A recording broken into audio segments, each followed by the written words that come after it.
ఈరోజు ఒక ముఖ్యమైన విషయం మీ అందరితో కూడా మాట్లాడటం కోసం నేను ఈరోజు ప్రెస్ మీట్ పెట్టడం జరుగుతూ ఉంది. ఒక చిన్న స్టోరీతో మొదలు పెడతా. ఒక ఇంట్లో అర్ధరాత్రి ఇంటి కిటికీ పగిలింది.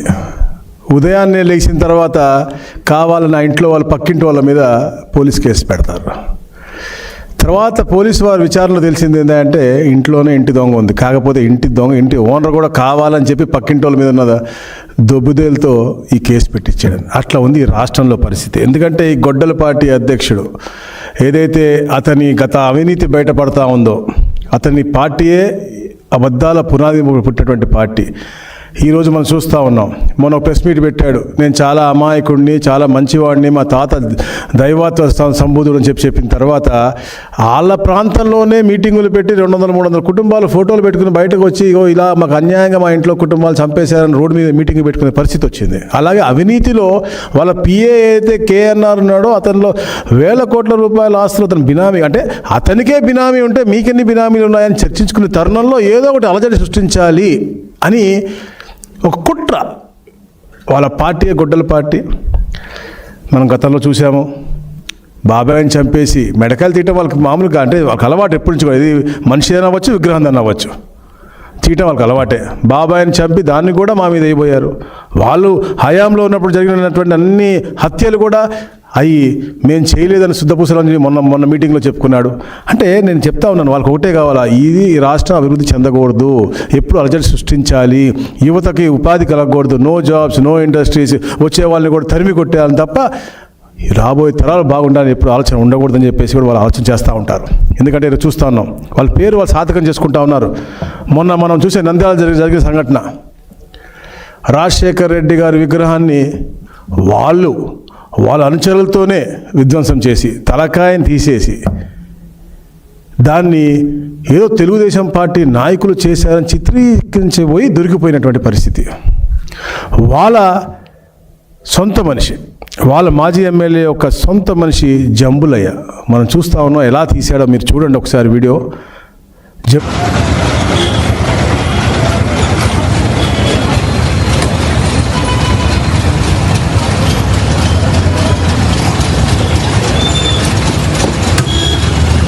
తనలో కూడా ప్రతి దాంట్లో కూడా పాలు పంచుకున్నాడు. అలా శ్రీమతి కూడా అక్కడ మెప్మాలో సిఆర్పిగా పనిచేస్తూ ఉన్నారు. అది కూడా ఇచ్చింది ఎవరు అంటే గత ఎమ్మెల్యే చంద్రశేఖర్ రెడ్డి. ఆవిడ 2019 నుంచి మెప్మాలో పనిచేస్తూ ఉన్నారు. ఇలాంటి వారు రవిచంద్ర కిషోర్ రెడ్డి, ఇలాంటి వారు అసలు ఒక పార్టీకి అధినాయకుడుగానో అసలు ఉంటే అర్హత ఉందా అని అడుగుతా ఉన్నాను. ఎందుకంటే ఎక్కడన్నా వేరే గతంలో కూడా వీళ్ళ తండ్రికి వాళ్ళకు కూడా చరిత్ర ఉంది. హైదరాబాద్ ప్రశాంతంగా ఉంటే వేరే ముఖ్యమంత్రి ఉండకూడదు, అధిగమించాలని చెప్పే లక్ష్యంతో ఆ రోజుల్లో పథకాల్లో సృష్టించిన చరిత్ర వాళ్ళ డిఎన్ఏలో ఉంది. తాత, తండ్రి, ఈయన అందరికీ ఉంది. అందుకనే ఈ రోజున ప్రశాంతంగా ఉన్నటువంటి ఆంధ్రప్రదేశ్ పెట్టుబడులు విపరీతంగా వస్తూ ఉన్నాయి. మొత్తం ప్రపంచం అంతా ఇటువైపు చూస్తూ ఉంది. దాంట్లో అలజడి చేయాలని చెప్పేసి జరగని డిఎస్సిలో గొడవని చూపించి కావాలని రోడ్డెక్కి, అలాగే డైవర్షన్ పాలిటిక్స్. జంబులయ్య అసలు మీరు క్లియర్ కట్ కనపడుతుంది అక్కడ మనకి. జంబులయ్య అనే మనిషి ఇలా చేశాడు. దాని తర్వాత ఏం చేశారు వీళ్ళు, వాళ్ళ మనుషులనే జెండాలు ఇచ్చి పంపించి నిరసనలు, అల్లర్లు సృష్టించమని మా నాన్నగారి విగ్రహాన్ని విధ్వంసం చేశారు. ఎందుకంటే వీళ్ళకి ఒక సీక్వెన్స్ ఉంటుంది ఈ పార్టీ నాయకుడికి. శవము, సింపతి, స్టాచ్యూ. తండ్రి గారు శవం పెట్టాడు, దాని ద్వారా సింపతి పొందుదామో ముఖ్యమంత్రి అవుదామని చూశాడు, అది కుదరలేదు. దాంతో వెంటనే ఊరా విగ్రహాలు పెట్టాడు. ఆ విగ్రహాలు ఈరోజు విధ్వంసం చేసి మా మీద బోధజల్దాన్ని చూస్తూ ఉన్నారు. అంటే అసలు వీళ్ళు ఎక్కడికి వెళ్తున్నారు, ఏం చేద్దాం అనుకుంటున్నారు? గతంలో మనం చూశానంటే నేను చెప్పేది విధ్వంసాలు అంటే విగ్రహాలు మళ్ళీ పెట్టుకోవచ్చు, మనం ఎన్నుకోవడానికి పెట్టుకోవచ్చు, కానీ పగిలిన హృదయాలు ఎలా ఉంటాయి అది ఆలోచించాలా. కావాలని చెప్పేసి ఇలాంటి రెచ్చగొట్టే ధోరణిలో మీరు చేస్తూ ఉంటే ఎట్టి పరిస్థితిలో మేము ఒప్పుకునేది. ప్రశాంతమైన వాతావరణం ఉంది. ఇలాంటి అనవసర వదంతులు ఎట్టి బస్సు చెబితే మాత్రం ఎట్టి బస్సు మేము ఊరుకునేది లేదు అని చెప్తా ఉన్నాం. ఎందుకంటే గతంలో కూడా మేము చెప్పాం, వివేకాన్ని హత్య చేశారు, తర్వాత మీరు ఆ శవంతో ఎంత రాజకీయం చేశారండి. నెక్స్ట్ డే మార్నింగే నారాసుర రక్త చరిత్ర అని చెప్పేసి మా అధినాయకుడు చేతిలో గొడ్డలు పెట్టినటువంటి పరిస్థితి. మరి అలాగే 2014-19లో 150 కుట్రలు పన్నారు. ఈ రాష్ట్రాన్ని వెనక్కి 30 సంవత్సరాలు వెనక్కి తీసుకెళ్లారు. అనేక కంపెనీలకు మనం భూములు ఇస్తే వాటి మీద కోర్టు కేసులు పెట్టారు. డిఎస్సి నిర్వహిద్దామని మేము వెళ్తే మొన్న కూడా నిర్వహించకూడదనే విధంగా ఎన్నో కోర్టు కేసులు అన్నీ అధిగమించి ఈరోజు మా నాయకుడు డిఎస్సిలో అంటే టాప్ మోస్ట్గా సూపర్ క్లారిటీగా చేసి పెడితే దానికి కూడా మీరు కుట్ర పనేసి మీరు ఇవాళ రోడ్డు ఎక్కుతూ ఉన్నారంటే అసలు మీరు ఏం చేద్దాం అనుకుంటున్నారని అడుగుతాను. మీకు సింగయ్య అని మీ యొక్క కార్యకర్త మీ కారు కింద పడి చనిపోతే వాళ్ళ ఇంటికి వెళ్ళి పుచ్చకాయలాగా అతను మేము చెల్లిపోయారు మీరు తొక్కేసి. వాళ్ళ ఇంటికి వెళ్ళి పరామర్శ సమయం మీకు లేదు. కానీ ఇట్లాంటి విగ్రహాలను మాత్రం ధ్వంసం చేసి వాటిని మా మీద చేయడం అనేది నిజంగా చాలా బాధాకరం. ఎందుకంటే గతంలో కూడా మీకు అంబేద్కర్ గారి విగ్రహానికి నిప్పు పెట్టి దాన్ని కూడా తెలుగుదేశం పార్టీకి మీరు అంటించదాన్ని చూశారు.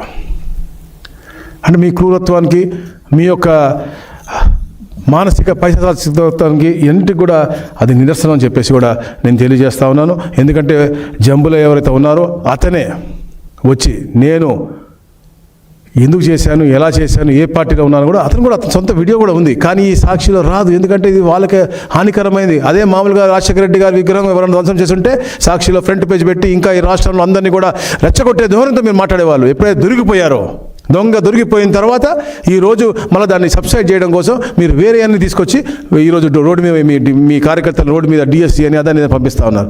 ఇదేమన్నా కరెక్టా? ప్రజలు కూడా చూస్తూ ఉన్నారు, మీరు చూడండి. నా పేరు బాలమ్మ, ఆయన పేరు వచ్చేసి జమలయ్య సార్. నేను సిఆర్పిగా 2019లో ఎక్కాను సార్. నాకు ఉద్యోగం ఇప్పించింది నాకు వైసీపీ పునఃసేసే గారే ఇప్పించారు సార్. నాకు మా పెళ్లి కాకముందు నుంచి కూడా ఆయన ఈ ప్రభుత్వానికి మా మామ అందరం ఫేవర్ సార్ పునఃసేసే గారికి. వైసీపీకి కూడా మేము ఎటువంటి విరోధులు మేమైతే కాదు సార్. మేము అది గొడ్డలి పార్టీ అనేది స్థాపించినప్పటి నుంచి ఇదే కుట్ర, ఇదే 2014 నుంచి కూడా 2014లో ఓటమి అయిన తర్వాత ఇలాంటి కుట్రలు ఎన్నో పన్నారు. 2019 రావడం కోసం ఎన్నో అబద్ధాలు చెప్పారు. 2019 వచ్చిన తర్వాత అంటే మీరు చూసి అన్ని విషయాల్లో అమరావతి విషయం అవ్వచ్చు, మీకు యువత గురించి అవ్వచ్చు, దేని విషయం 2014-19 ఒక్క వాళ్ళకి ఉద్యోగం ఇచ్చారండి? ఒక్క టీచర్ ఉద్యోగం ఇచ్చారండి? ఒక్క కానిస్టేబుల్కి ఉద్యోగం ఇచ్చారండి? గౌరవ లోకేష్ గారు ఎడ్యుకేషన్ ఛాలెంజింగ్గా తీసుకుని తప్పకుండా యువతకు ఉపాధి కల్పిస్తాను, అది ప్రైవేట్ రంగం అవుతుంది, అలాగే డిఎస్సి ద్వారా ప్రజలకు ఇప్పిస్తా, అలాగే జాబ్ క్యాలెండర్ కూడా ఇస్తా అని చెప్పారు. దాన్ని మొట్టమొదటి రోజు గౌరవ ముఖ్యమంత్రిగా సంతకం పెట్టించి 16,347 పోస్టులు ఇవ్వడం జరిగింది. అదొక పారదర్శకంగా ఎక్కడ కూడా ఇబ్బంది లేకుండా టీసీఎస్ చేసే విధంగా, అలాగే ఏదో కంప్యూటర్ బేస్డ్ టెస్ట్ విధానంతో ఒక అద్భుతమైన కార్యక్రమం అది కూడా. అంటే ఈ దేశంలో ఎన్నో అంటే గేట్ అవ్వచ్చు, క్యాట్ అవ్వచ్చు, ఏపీపీఎస్సీ అవ్వచ్చు, ఎన్టీఏ అవ్వచ్చు, ఐబీపీఎస్ అవ్వచ్చు, ఇట్లా ఎన్నో ఎగ్జామ్స్ ఎలా అయితే ప్రక్రియ జరుగుతుందో అలాంటి ప్రక్రియలో చేసినటువంటి అద్భుతమైనటువంటి కార్యక్రమం. దానికి ఒక ప్రొసీజర్ ఉంటుంది. ఒక కంప్యూటర్ ఆటోమేటిక్గా ఒక స్టూడెంట్కి వచ్చిన క్వశ్చన్ పేపర్ ఇంకొక స్టూడెంట్కి రాకుండా ఒక డేటా డిలీట్ అంటే అన్నీ చేశారని చెప్పి అన్ని అబద్ధాలు చెప్తా ఉన్నారు. ఇలాంటి ఏమి తావు రాకుండా ఒక అద్భుతమైన ప్రక్రియతో, ట్రాన్స్పరెంట్ ప్రక్రియతో టెక్నాలజీని వాడి చేస్తే దాన్ని కూడా బొరజల్లి ఈరోజు మీరు రోడ్ ఎక్కుతాను అంటే ఎన్ని డైవర్షన్ పాలిటిక్స్. తప్పకుండా ఏదైతే మీరు అవినీతి చేశారో 2019-20 అన్నింటిపైన కూడా చర్యలు ఉంటాయి. మీరు ఎన్ని డైవర్షన్ చేసినా మీరు, మీ బినామీలు, మీ పిఏలు, బినామీలు అందరి పేర్లు కూడా తప్పకుండా బయటకు వస్తే అలాగే నేను హెచ్చరిస్తూ ఉన్నా కూడా మీరు. ఎందుకంటే ఇట్లాంటి విధ్వంసాలు చేసి ఒక పక్క డిఎస్సి తప్పిదో పట్టించి మీరు దొరికిపోతారనేది, ఇట్లాంటి తలకాయలు తీసేసి మళ్ళా దొరికిపోతారు అని చెప్పేసి మళ్ళీ పక్కదావ పట్టించాక ఈరోజు మీరు రోడ్డు ఎక్కితే అంటే ఎవరు ఊరుకోరు.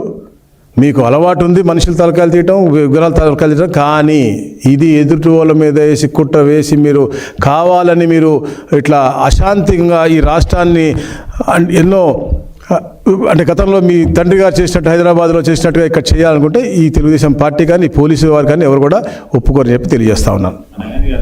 ప్రధానంగా 1 year క్రితం జరిగింది డిఎస్సి పెద్ద ఆర్భాటంగా కూటమి ప్రభుత్వం వాళ్ళకి నియామకాలు కూడా ఇచ్చింది. 1 year తర్వాత ఎందుకు అందులో నేను చెప్పాక డైవర్షన్ పాలిటిక్స్, ఇది కేవలం డైవర్షన్ పాలిటిక్స్. వాళ్ళకి చరిత్ర ఉంది, చెప్పా వాళ్ళు డిఎన్ఏలో ఉంది, తాత దగ్గర నుంచి తండ్రి దగ్గర నుంచి ఇప్పుడు దాకా అంతా డిఎన్ఏ ఉంది. ఇప్పుడు చూడండి ఈ రోజు కూడా వాళ్ళు ఈ ఓబులే అని మాకు అంటకడదాం అనుకున్నారు. ఇప్పుడు ఓబులే చెప్పిన మాట మీరు చూడండి ఫస్ట్, దాని తర్వాత చెప్తాను నేను మీకు.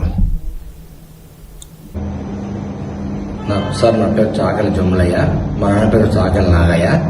నాకు 2003లో పెళ్ళయింది. మా నాన్న 2021లో చనిపోయాడు. మా భార్యకు వచ్చేసి పున్నా శేషయ్య గారు ఆమెకు సిఆర్పిగా జాబ్ ఇప్పించారు.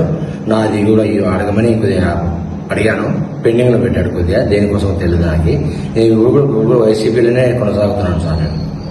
వాళ్ళు ఏదో నేను మా నాయన ఇప్పించి దొరికిపోయారు. అంటే ఇది మళ్ళీ వాళ్ళ నాయకులు రెచ్చగొట్టి మొత్తం కూడా ఒక అవాంఛ సంఘటన జరిగినట్టుగా ఒక క్రియేట్ చేసి అంత శాంతి భద్రతతో విఘాతం చేసే విధంగా ఒక కుట్ర పని దొరికిపోయారు కాబట్టి వాళ్ళు వెంటనే అడిగేసి డిఎస్సి మీద చూపిస్తూ ఉన్నారు. అంటే కుతంత్రం కుట్ర. ఎందుకంటే ఒక మల్టీ లెవెల్ అద్భుతమైనటువంటి కార్యక్రమం సెషన్లో జరుగుతుందన్నమాట. ఈ ఎగ్జామ్ కూడా డిఎస్సి ఏదైతే ఉందో ఎక్కడ కూడా ఒక పేపర్ ఇంకోటికి వచ్చేది కానీ లీక్ అయ్యే ప్రశ్నే లేదు. ఒక పరీక్షలు అయిన తర్వాత కూడా ఒక కీ ఇచ్చే విడుదల చేసే విధానం ఉంటుంది, అభ్యర్థులు ఎంపిక చేసే విధానం ఉంటుంది, దాంట్లో అభ్యంతరాలు ఉంటాయి. అన్నీ ఒక టైం బౌండెడ్ ప్రోగ్రాంలో అద్భుతంగా రూపకల్పన చేసి వాళ్ళందరికీ ఇచ్చి కూడా సంవత్సరం అయింది. అంటే ఇప్పుడు ఎవరైతే ఉద్యోగం చేస్తూ ఉన్నారో అంటే ట్రైనింగ్ అయిపోయిందో చేసి వాళ్ళందరి ఆశల్ని విఘాతం కలిగించే విధంగా వీళ్ళ కుట్రలు, అంటే ఒక అనిశ్చితి వాతావరణం తీసుకురావాలని ఈరోజు 24 లక్షల ఉద్యోగాలకి పగడ్బందీగా ప్రణాళికతో కింద క్షేత్రస్థాయిలో అమలవుతూ ఉంది. ప్రైవేట్ రంగం అవ్వచ్చు, ఇంకో రంగం అవ్వచ్చు, ప్రభుత్వ రంగంలో ఎన్ని వస్తూ ఉన్నాయి, దానికంటే మంచిగా రాణిస్తూ ఉన్నారు యువత. ఇవాళ ఈరోజు జెన్జీ అవ్వచ్చు, ఆల్ఫా జెన్ అవ్వచ్చు, ప్రతి ఒక్కరికి కూడా ప్రణాళికాబద్ధంగా 30 సంవత్సరాలు ఈ రోజు నుంచి ముందుకు కూడా ఎంతమంది పిల్లలు ఉంటారు వాళ్ళందరికీ ఉపాధి ఎలా కల్పించాలని తపంతో గౌరవ ముఖ్యమంత్రి గారు నారా లోకేష్ గారు, పవన్ కళ్యాణ్ గారు తపన పడుతూ ఉంటే ప్రతి దానికి కుట్ర పని, కుతంత్రాలు పని, ఎక్కడెక్కడ ఒక అవాంఛ సంఘటనలు తీసుకొచ్చి లేకపోతే మాయ చేసి డిస్టర్బ్ చేయాలని చూస్తూ ఉన్నారు, రెచ్చగొట్టాలని చూస్తూ ఉన్నారు. ఈరోజు వాళ్ళ ఉద్యమాల్లో ఎక్కడ కూడా యువత లేరే. యువతకు నమ్మకం ఉంది మా పార్టీ మీద. మీరు చూడండి, ఈరోజు ఏదో పిలిపించారు కలెక్టరేట్ ముట్టడని, ఎక్కడ కూడా యువత లేరే. వాళ్ళకి నమ్మకం ఈ తెలుగుదేశం పార్టీ మీదనే ఉంది కాబట్టి దానిలో ఏదైనా చిచ్చు పెడదాము ఎందుకు చెప్పా. ఇంత కూడా అబద్ధాల పునాదులు పుట్టిన పార్టీ అన్న అబద్ధాలు చెప్తూ ఉంటారు. ఇట్లా రెచ్చగొట్టే ధోరణి వాళ్ళకి అలవాటు. గొడ్డలి పార్టీ నినాదం సిద్ధాంతమే అది కాబట్టి వాళ్ళు అలాంటి పనులు చేస్తారు. ఈరోజు కూడా కలెక్టర్ ఆఫీస్ బయట అంతా వాళ్ళ నాయకులు వాళ్ళ గుండాలు పెట్టుకుని వాళ్ళు తిరుగుతున్నారు తప్ప యువతకి ఫీల్ అయ్యి ఉంటే తప్పు జరిగిందని అనిపించుంటే వాళ్ళకి ఇలా ఉండేది కాదు. ఈరోజు యువత బ్రహ్మాండంగా హ్యాపీగా ఉన్నారు. రాష్ట్రంలో గూగుల్ వస్తూ ఉంది, ఒక పక్కన ఏరోసిటీ వస్తూ ఉంది, డ్రోన్ సిటీ వస్తూ ఉంది, ఆమ్కా చేశాము, రాయల్ ఎన్ఫీల్డ్ వస్తూ ఉంది, క్యారియర్ వస్తూ ఉంది, టీసీఎస్ వచ్చింది. మీకు అసలు మీరు పేరు చెప్పుకుంటే ఏదైతే ఈ ప్రపంచంలో ఉన్నటువంటి అన్నిట్లో టాప్ బ్రాండ్స్ అన్నీ కూడా అదాని డేటా సెంటర్ అవ్వచ్చు, రిలయన్స్ అవ్వచ్చు, ఇట్లా పేరు చెప్పుకుంటే పోతే ఎన్నో అన్నీ వస్తాయి. తప్పకుండా ఈ రాష్ట్ర ముఖ చిత్రం మారబోతూ ఉంది. టూరిజంలో అగ్రస్థానంలోకి వెళ్తూ ఉంది. మనం ఇస్తున్నటువంటి పాలసీ ఏదైతే ఇచ్చామో దాని ద్వారా ఎంతోమంది పెట్టుబడులు వస్తున్నాయి. భవిష్యత్తులో కూడా సముద్ర తీరం మొత్తం కూడా అలా దాంతోపాటు మనకి ఏదైతే టోపోగ్రఫీ, జియోగ్రఫీ బాగున్నాయి, అన్నీ కూడా టూరిజం ప్రాంతాలుగా పెరుగుతా ఉన్నాయని చెప్పేసి మొన్న కూడా మనకి కేరళలో అవార్డు వచ్చింది. అంటే అన్నిట్లో కూడా అగ్రస్థానానికి వెళ్తున్నప్పుడు ఒక అనిశ్చితి క్రియేట్ చేయాలి, భయభ్రాంతులు క్రియేట్ చేయాలి. ప్లస్ వాళ్ళ మీద ఎవరైతే దొరికిపోతూ ఉన్నారు వాళ్ళు అన్ని రకాల లిక్కర్ స్కామ్ అవ్వచ్చు, ల్యాండ్ స్కామ్ అవ్వచ్చు, మీరు ఏదైనా చెప్పండి, అన్ని స్కాముల్లో వాళ్ళు దొరికిపోతూ ఉన్నారు కాబట్టి దాన్ని పక్కతో పట్టించాలి అని చెప్పేసి విధంగా ఈ కుట్రలు కూడా చేస్తూ ఉన్నారు. నేను చెప్తా ఉన్నా కదా, వాళ్ళ తాతలు చేసినటువంటి, వాళ్ళ పూర్వీకులు చేసినటువంటి హత్యాకాండ గురించి చెప్పుకుంటూ ఈరోజు మొన్న ఏదైతే అతను ప్రెస్ మీట్ పెట్టుకున్నాడో అతనే అందరిలో కూడా మళ్ళీ భయభ్రాంతి గుర్తేసి అందరూ బయటకు వచ్చి చెప్తున్నారు.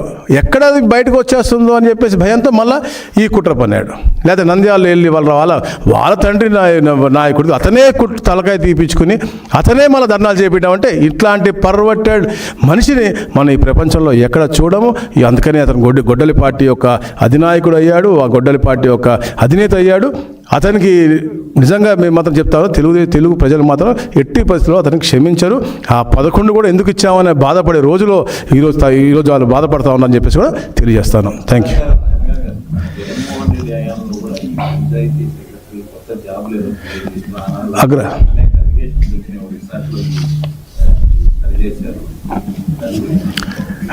అప్పుడు కూడా ఏదైతే మన గ్రామ సచివాలయం జరిగింది దాంట్లో టాపర్ వచ్చినటువంటి అమ్మాయి అలా చేసే అప్లై చేస్తారండి. ఇప్పుడు మనం ప్రాక్టికల్గా కామన్ మ్యాన్గా ఆలోచిద్దాం.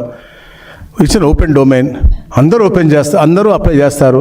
అప్లై చేసిన తర్వాత ఒక సిస్టమ్ ఉంది. దీంట్లో అప్లై ఉద్యోగం చేసేవాళ్ళు ఎన్ఓసి తీసుకోవాలి, తీసుకోకపోతే ఉద్యోగం రాదు. Simple logic.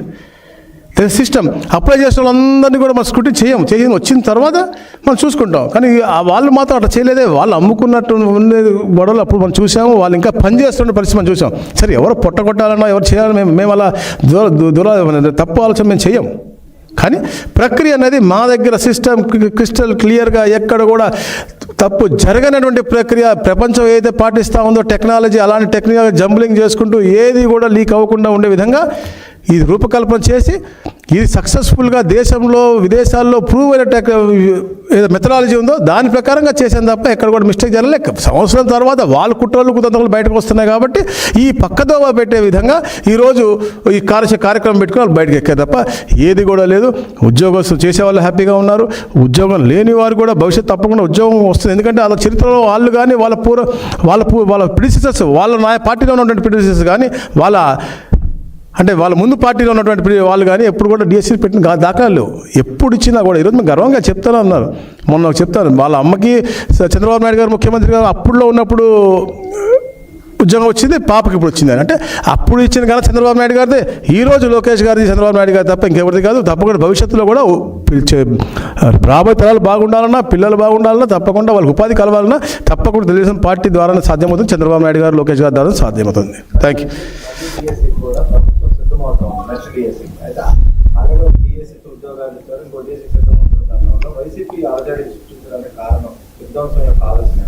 నేను అదే చెప్పా కదా, ఎప్పుడు కూడా ఈ రాష్ట్రంలో యువత బాగుంటే ఖాళీగా ఉండే వాళ్ళకి ఏంటంటే వారు పెంచిన అంటే ఆ రోజులు అలాంటి. ఇప్పుడు మనం ఫ్యాక్షన్ సినిమాలు చూస్తుంటాం. నిజంగానే అలాంటి వాతావరణంలో పెరిగి ఏంటంటే బిర్యానీనో లేకపోతే ఇంకోటో తిని ఇంటి బయట ఉండాలని కోరుకుంటారు. కానీ వాళ్ళు ఎదటం వాళ్ళు ఆలోచించారు. అలాంటి సైకో తత్వం ఉన్నటువంటి వ్యక్తి అతను పక్కన ఉండే వాళ్ళు ఎప్పుడు బయట బిర్యానీ కోసం వెయిట్ చేయాలి అని తప్ప వాళ్ళు ఒక బిర్యానీ రెస్టారెంట్ పెట్టుకుని బాగుపడాలి లేదా చాలా పిల్లలు చదువుకుని అగ్రస్థానానికి వెళ్ళాలని ఆలోచన ఉన్నటువంటి వ్యక్తి కాదు. మా నాయకుడు అట్లా కాదు కదా. మా నాయకుడు ప్రతి ఒక్క ఇంట్లో కూడా ఒక వ్యాపారవేత్త ఉండాలా, ఒక మంచి చదువుకున్న వ్యక్తి ఉండాలా. ప్రతి ఇంటి ఇప్పుడు ఎందుకు మనం మా స్లోగన్ పెట్టాం, ఎవ్రీ హౌస్ వన్ ఆంట్రప్రెన్యూర్ అని. ఎందుకు పెట్టాం? ప్రతి ఇంట్లో ఒక వ్యాపారవేత్త ఉంటే ఒక ఇల్లు బాగుంటుంది, పరిసర ప్రాంతం బాగుంటుంది, ఉపాధి కల్పన వాళ్ళ ద్వారా కొందరికి వస్తుంది, ఒక మంచి వైబ్రెంట్ వాతావరణం వస్తుంది చెప్పే లక్ష్యంతో మేము చేస్తూ ఉంటాం. వాళ్ళకి ఎప్పుడు జరగకూడదు. ఈ మొన్న డిఎస్సీ జరగకూడదని 200 కేసులు వేశారు. అవన్నీ అధిగమించి మేము దాన్ని త్రూ చేసాం. మళ్ళీ డిఎస్సీకి ప్రిపేర్ అవుతూ ఉంటే ఎన్ని అడ్డంకులు పెట్టాలి. యువత ఉద్యోగాలు చేయకూడదు, ఎప్పుడు రోడ్డు మీదే ఉండాలన్న ఆలోచన వాళ్ళ ఆలోచన అంత భయంకరంగా ఉంటుంది. యువత గ్రహించారు. తప్పకుండా వాళ్ళ భవిష్యత్తు కేవలం ఈ కూటమి ప్రభుత్వం ద్వారానే సాధ్యమవుతుందని చెప్పి నమ్మకంతో